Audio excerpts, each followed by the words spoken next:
Hello everyone, this is a video update to my original Spirit Stacker video that you can find in the description. A bit over a week ago, I released a Spirit Stacker build guide and it got a lot of traction, more than I expected, and I want to thank you all for that. If you want to know the mechanics of this build, I suggest you watch that video, which goes in depth about the gear as well. I will briefly mention that the build is based on using the Agnostic Keystone to drain our mana cost to 0, while also using Archmage support in Light Poacher to give a cost to Spirit Burst. So we avoid proccing Spirit Burst and we keep our 20 plus Spirit charges all the time, which gives us a massive damage boost. More than 300% of physical damage is extra elemental damage at all times. Anyway, I have since then played this build and improved it significantly by switching a bunch of things around.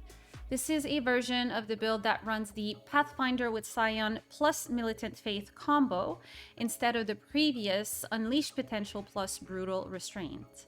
So what we do is we pick Pathfinder to sustain Flasks, and we use Militant Faith for the reduced mana cost mod and Inner Conviction. As you can see, we are also low life. I will now go in depth about the changes. As I said, first and foremost, we pick Pathfinder. This allows us to free up the Timeless Jewel spot from Brutal Restraint with the Trader, while still keeping the Flask recharge mechanic that we need. We then use Militant Faith for the freed up Timeless Jewel spot. Militant Faith is amazing. It gives us elemental damage and reduced mana cost for each node. The total devotion we get is 110, which translates to 44% increased elemental damage. Nice bonus. And most importantly, 11% reduced mana cost. That 11% reduced mana cost is a big deal because it means we do not have to craft reduced mana cost on all of our jewelry. As you can see, I am able to keep EK mana cost to 0 by crafting reduced mana cost on only one ring. However, it does not end here. Militant Faith also gives us Inner Conviction. Running 6 power charges means we are getting 18% more damage with this node, and while it does prevent us from gaining frenzy charges, we can still craft +1 to minimum frenzy charges on our jewelry.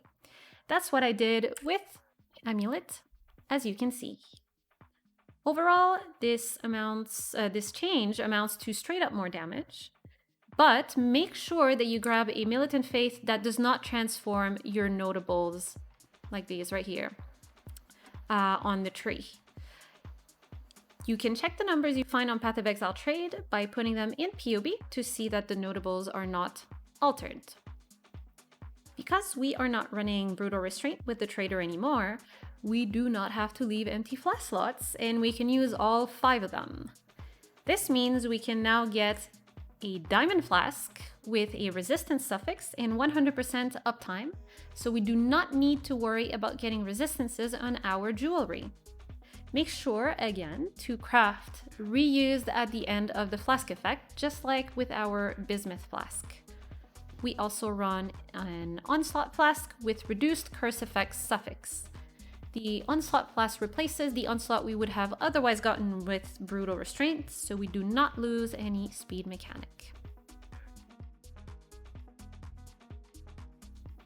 An important change done to this build is our aura management and how we are able to gain 10% extend speed with this amazing Sublime Vision.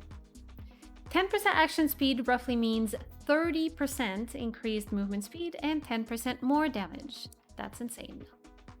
Sublime Vision also means we cannot run Zealotry anymore, and we cannot run a level 1 precision on life to make sure that we are never full life for Agnostic.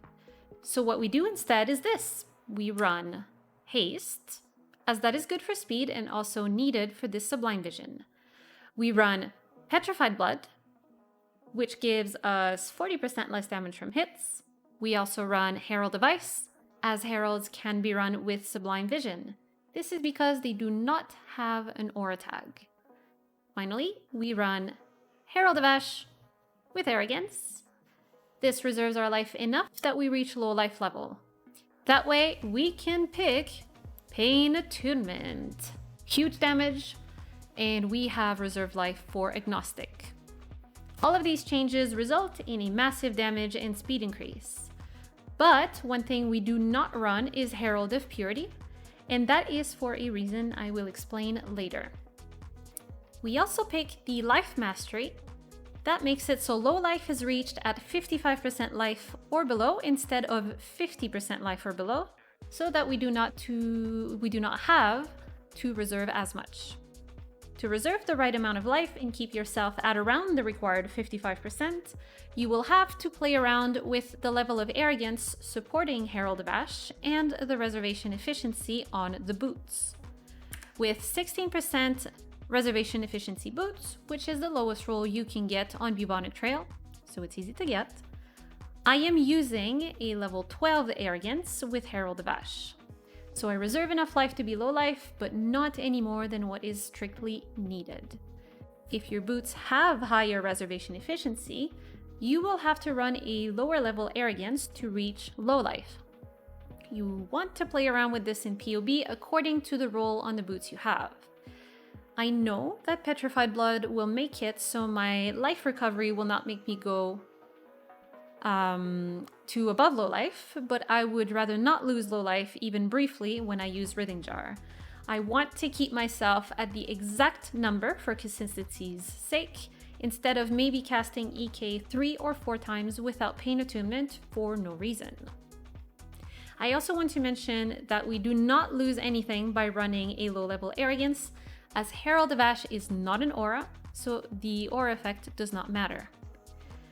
We also get this life recoup wheel right here, which makes it so the damage over time given by Petrified Blood is countered, and it gives us 15 devotion. Being low life with Petrified Blood is not really a nerf in tankiness, as we only have 55% of life left, but we also take 40% less damage from hits. That amounts to our effective life being 92% against hits. For damage over time, though, it is a problem. So to help with that, we run Soul of Aberrath on the Pantheon to have immunity to Burning Ground. I personally am a fan of that, as I am running Searing Exarch on my maps. Because we do not need a ring with the reduced mana cost craft anymore, we can run something else. This is big! We can run Death Rush while mapping. As you saw, that gives us a lot more speed, and it's really a blast to play with. Even the life gained on kill means we replenish our entire HP every time we one-shot a pack. We can also run Nimis with Pierce support instead of Cruelty while bossing. Nimis is a crazy DPS boost. At 100% uptime, it is straight up double damage. This brings our Shaper DPS to 137 million, or our Uber DPS to 41 million with the current setup. No mirror weapon. How crazy is that for EK? One caveat, though, is that Nimis makes the projectile direction random, so it might not hit every time unless you position yourself well. This is the reason why I do not like running Nimis while mapping. The random directions are unpredictable and can leave monsters behind. Instead, Awaken Chain clears everything in one EK press, leaves nothing behind, and you really do not need the projectiles returning for more damage to one-hit map mobs. Not even most rares. Then, when it comes to bossing, if you are staying far from a boss, the boss has a small character size, and you have to dodge mechanics like Uber Cyrus, for example, I would advise against the randomness of Nimis and go with the normal setup instead. However, if you are staying mid-range to a boss and the boss has decent character size like Uber Maven, Nimis is great. I changed my gem setup and this is what it looks like now. In the helmet, we socket Herald of Ice for clear and Archmage support. You do not have to use Herald of Ice if you want to use something else instead. In the body armor, we socket Flame Dash with 2023 Divergent Inspiration, or Life Tap if you do not have 2023 Divergent Inspiration, and Portal. Why Portal, you may ask? This is the best gem in the game. I absolutely loathe not mapping with it, and that's why I really wanted to make it a point to have Portal in there for myself, for my own quality of life. In the gloves, Herald of Ash and Arrogance. Again, remember to level Arrogance according to your boots and what I explained before. In the boots, Haste and Petrified Blood. I have a level 18 Haste as Dexterity is not capped for a level 21. For the boss setup, we switch Portal for Sniper's Mark. The Dexterity requirement will not be a problem because Nimis will give you a lot of dex. Sniper's Mark will also cost nothing due to Divergent Inspiration 2023. Last two steps are to switch Awaken Chain for Awaken Spell Echo and Trinity for Pierce so that Nimis can work. This gives us the crazy 137 million Shaper DPS if we can position to hit with Nimis all the time. Otherwise, drop Nimis and you can still keep half of the damage. In my previous iteration of the build, the reason we were not running Trinity was because of Herald of Ash. Herald of Ash makes it so our highest damage is consistently fire, as there is not much overlap between fire and the other elements in damage. Because of this, we do not build fire resonance consistently and reliably. However, with the addition of Herald of Ice, there is significant overlap between fire and cold, meaning that we can put in Trinity. This amounts to more damage while mapping, but we still need to swap it out during bosses. Then, the reason why I opted out of Herald of Purity is because the Sentinels of Purity that get summoned can kill the worms from Rithing Jar faster than I do. This is particularly annoying on bosses. You have to cast EK fast enough to beat the Sentinels to it. If you don't, you lose your charges or don't build them up to begin with. And if you do cast EK fast enough, you most likely didn't have the time to drain your mana back down to 0 with Agnostic after using Rithing Jar, meaning you procced Spirit Burst and lost a few spirit charges.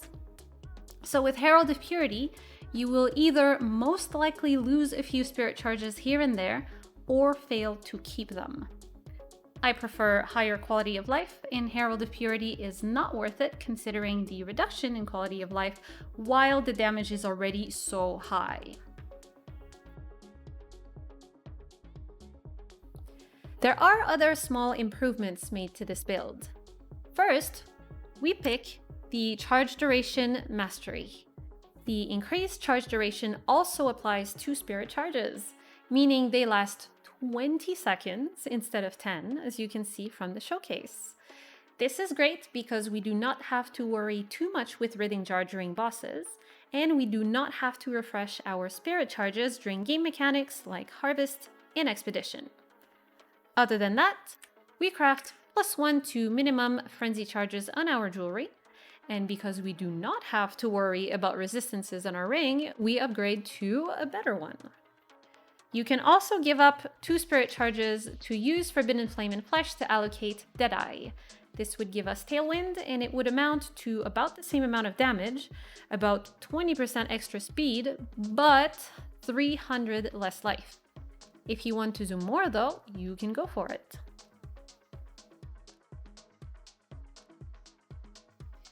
The amount of currency I invested in the build did not increase much since the last video. It was at around 90 divines before, and the biggest cost I have sustained since then is buying the 2 rings, Death Rush, and Nimis for 5 divines or so, and the Militant Faith Timeless Jewel. So the build currently stands at around 100 divines. However, I have noticed that since making the first video, Shroud of the Lightless with 3 sockets has tripled in price. If you do not have the currency, you can buy a 2-socket Shroud of the Lightless and not lose much for around 20 chaos. The jewels have also become a problem. I crafted some, and an easy way to do that is to grab jewels that have cast speed if you've dealt a critical strike recently fractured, and fossil craft the life and crit multiplier with pristine and deft fossils. You can also start with blue jewels and just alt until you get life and either a cast speed or crit multiplier. You can get 22 jewels fast that way and then upgrade over time. I think I'm done with the Spirit Stacker now because I want to move on to another build that I have been thinking of. You are welcome to join my stream if you have any questions about it, and I will leave my final POV in the description of the video. This build has served me really well while I played it. It's allowed me to kill uber bosses, farm really fast, and push through content I didn't think a regular mapper could push through before. The Light Poacher tech is fantastic and can be taken towards many different directions, be it towards incredible DPS heights with multi-mirror items, or surprising DPS with very good tankiness with other classes like Juggernaut.